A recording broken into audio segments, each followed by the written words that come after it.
Avui diumenge el dia comença amb la missa en honor als patrons, Sant Joaquim i Santa Anna.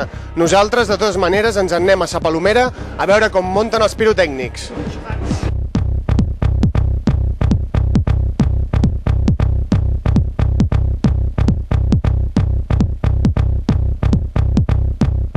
Doncs bé, sortint de la missa hem vingut ja aquí a la Roca de Sa Palomera i estem amb un gentleman d'aquest món de les pirotècniques, el senyor Pepe Portugués, que diu que té un espectacle com a mínim igual que el d'ahir, no?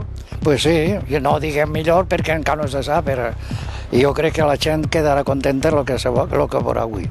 Preguntem per novetats, sorpreses que es podran veure aquesta nit. No sé si ens pot desvetllar alguna cosa ja. Sí, hi ha diverses sorpreses, n'hi ha.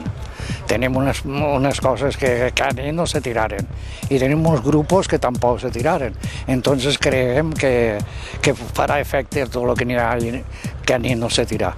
El senyor Portugués em deia que han vingut 5 vegades ja a Blanes, la primera fa 27 anys, no han guanyat mai i en tenen moltes ganes també. Pues sí, perquè és un poble que té molta tradició de castells i entonces guanyar així en València també repercuteix, entonces tenim ganes de guanyar. Diumenge, dia de Santa Anna, a més s'ha de quedar bé, no?, el dia de la patrona. Pues sí, ahir n'hi havia molta gent, ahir me pareix que sí n'hi hauria més gent que avui n'hi haurà, però jo crec que el jurat és el mateix i entonces va veure coses que si les fiquen en pràctica serà una cosa gran.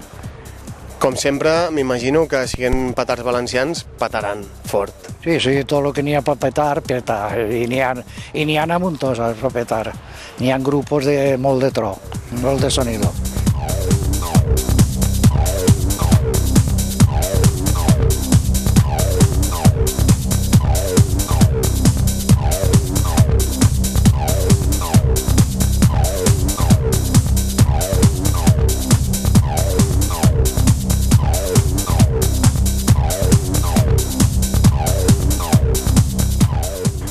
Un madrileny de València, un polonès de Toledo i ara un valencià que es diu Portugués. Jo ja no entenc res.